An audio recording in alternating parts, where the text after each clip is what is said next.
You're listening to The Capital Table. Private capital markets have been evolving for many years, but never more so than in recent times.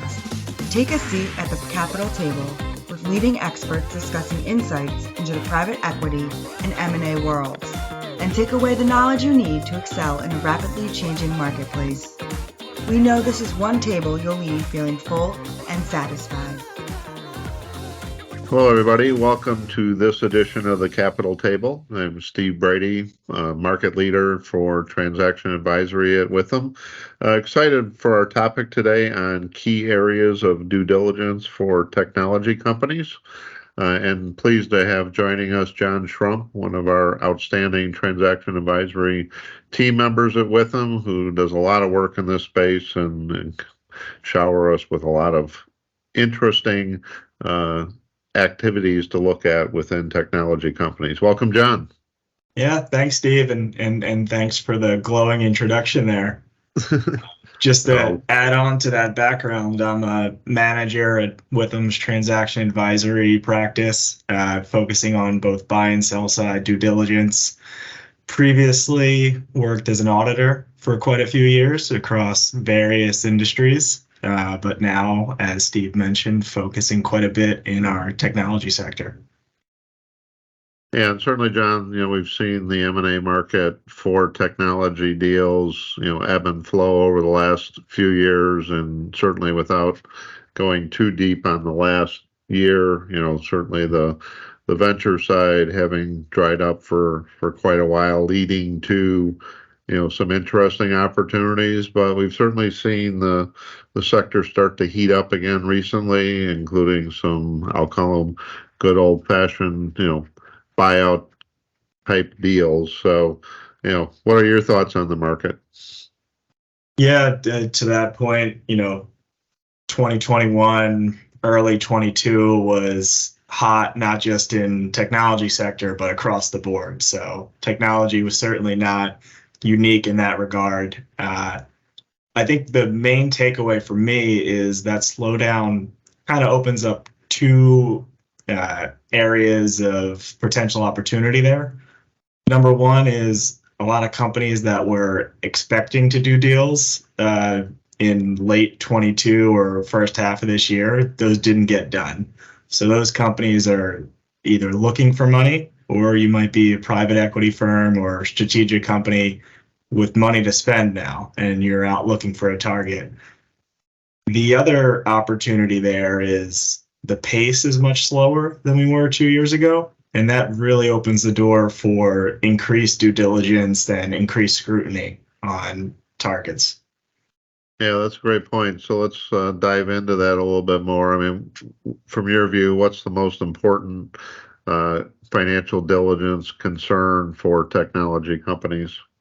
Yeah, I think number one, and this is, one of our first priorities when we're going into a due diligence engagement, it's taking a look at revenue recognition.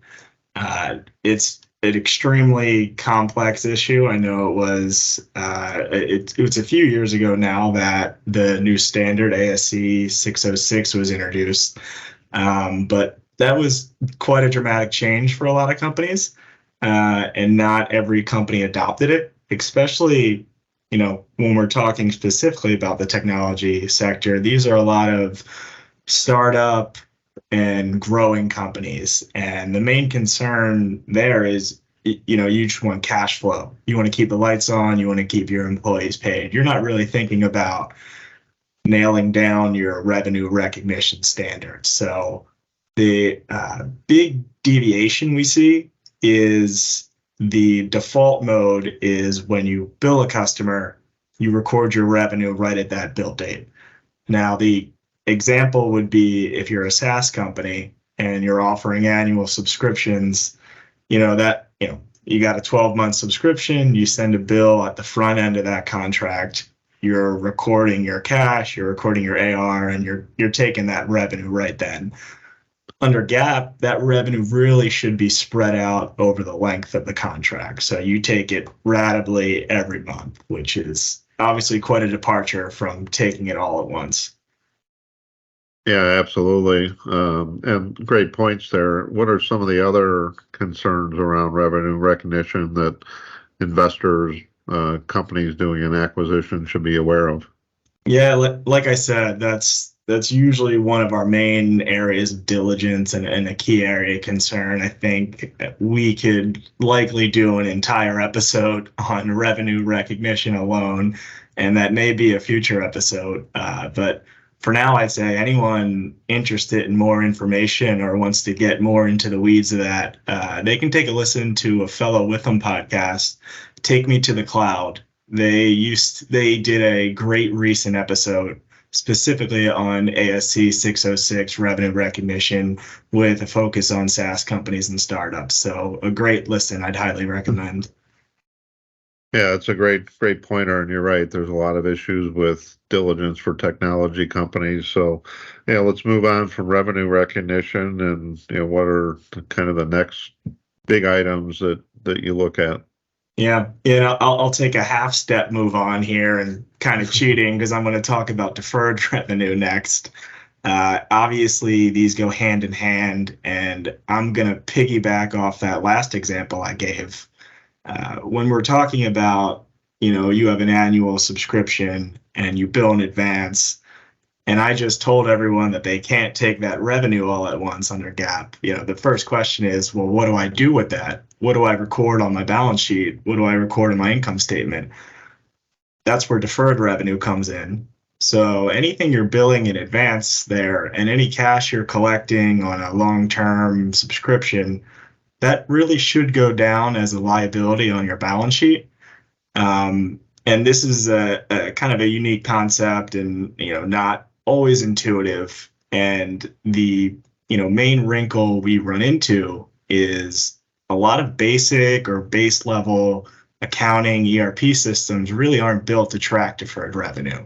So what happens is you're either A, not reporting deferred revenue, or B, you're reporting it, but you're using a manual process. You're just typing in numbers in an Excel sheet, which, as I think we've all seen, manual process just really opens the door for user errors, manual errors, basic human error. So that just is another area that opens up a spotlight for increased scrutiny that you really want to have buttoned up.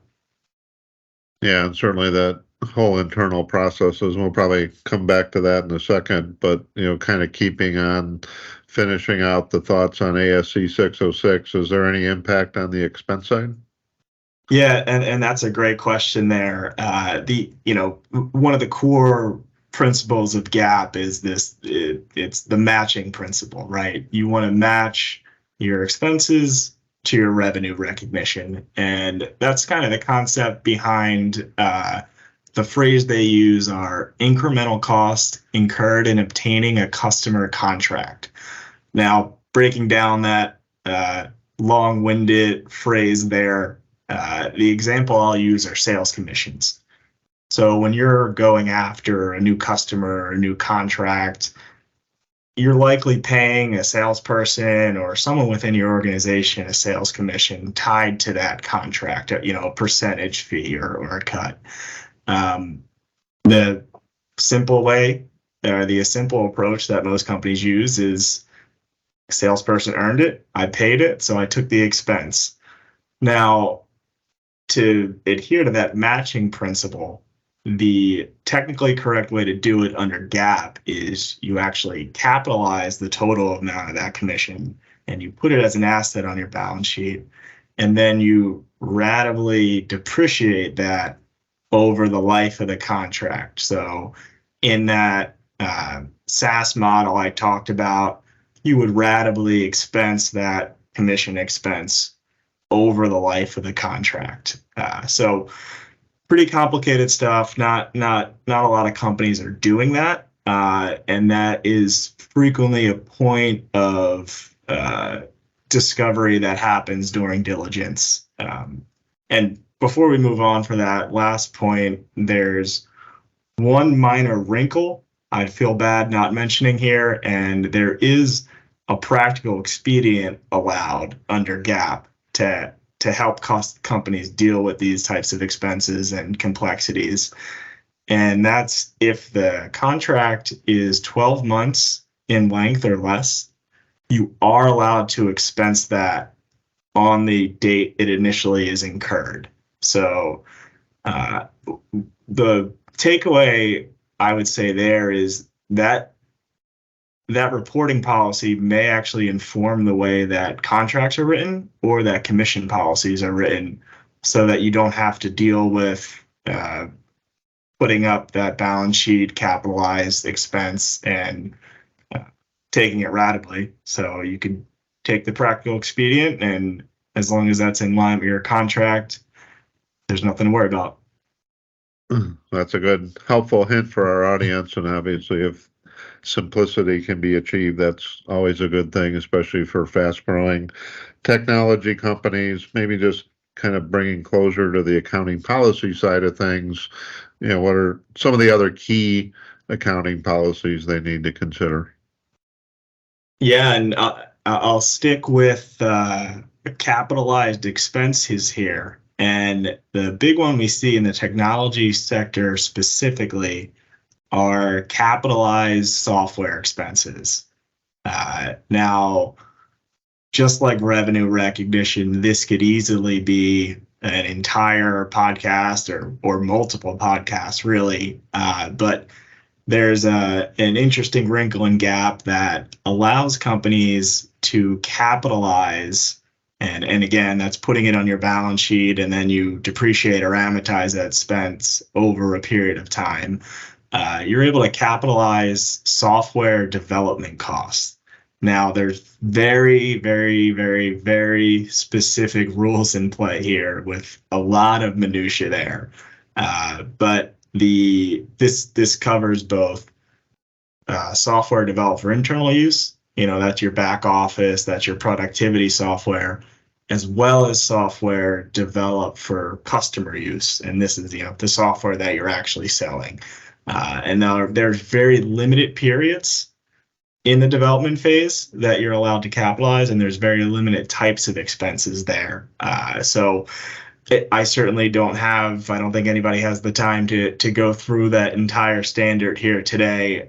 The takeaway here I would give is it's highly recommended that even if you do the calculation internally, you have a third-party accountant or a CPA come and review that or help you with the calculation, because it can get very complex and can be a key area of due diligence.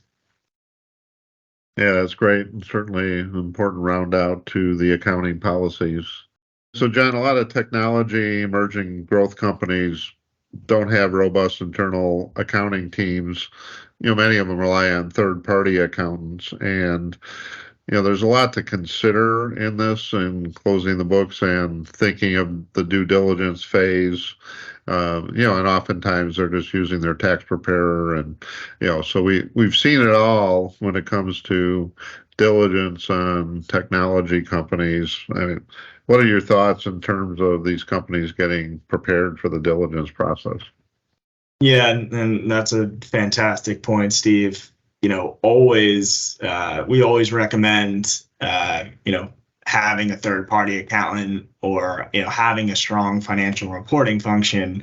The issue that is very specific to due diligence here is a lot of times if you're relying on a third-party accountant, you're only bringing them in at year end or quarter end, and they're only seeing a very small period of time, and they're looking at a very specific closing date.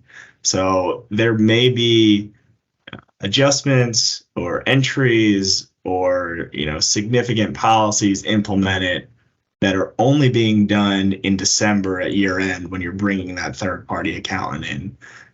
When you compare that to an M&A transaction, we're recording this right now in August. A lot of times the deal is going to close mid-year. It's not always clean cut end of year. And if there are significant entries being done by that third party and they're only being done in December, you're going to want to understand what those are, and you're going to want to apply those through whatever your mid-year period is. And that can really result in some significant diligence adjustments, both positive and negative.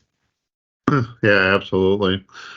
Well, we've talked a lot about financial reporting, just kind of high level from a tax perspective. What should companies be considering as they enter into a transaction?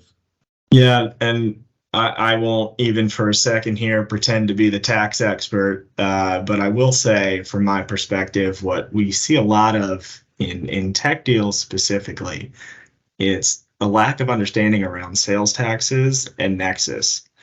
I believe it was 2018 was the landmark Wayfair case that really opened the door for companies that may not have a physical nexus or physical location in a state. They may still be subject to sales tax based on remote employees or selling remotely to customers there. So definitely a big issue here, and definitely something companies will want to understand going into diligence if there's any kind of sales tax liability or exposure there. And you certainly want to get on top of that as early as possible to start the mitigation process and avoid any pesky penalties and interest on that, on any exposure there.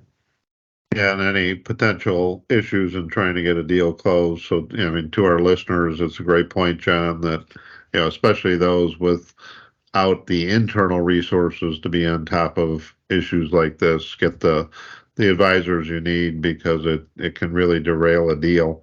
With that, any other, general recommendations for technology companies preparing for an M&A transaction?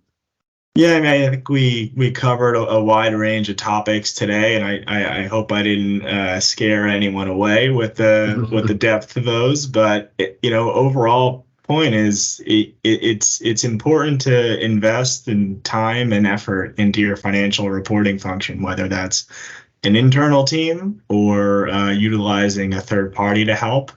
It can really contribute to the business and help you understand metrics in a deeper way and have a lot more reliability. And it just inspires confidence in a potential buyer if you're going to market.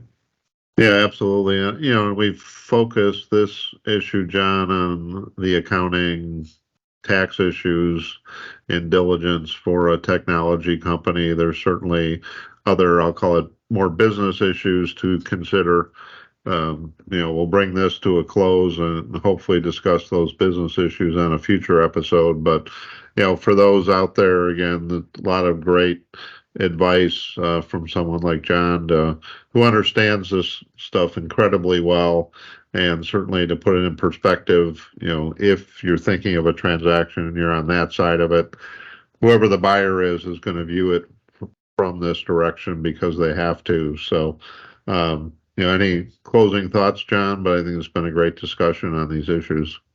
Yeah, Steve, agreed. Thanks for having me. I really enjoyed our discussion here, and I'll just close it that myself, and I think I speak for Steve here, that Witham is happy to help in any capacity addressing any of the concerns we discussed today. Great. Thanks, John. Again, hopefully we'll talk about those business issues on a future episode of The Capital Table. Thanks, everyone. You've been listening to The Capital Table. For more information, please visit witham.com. Thank you for listening.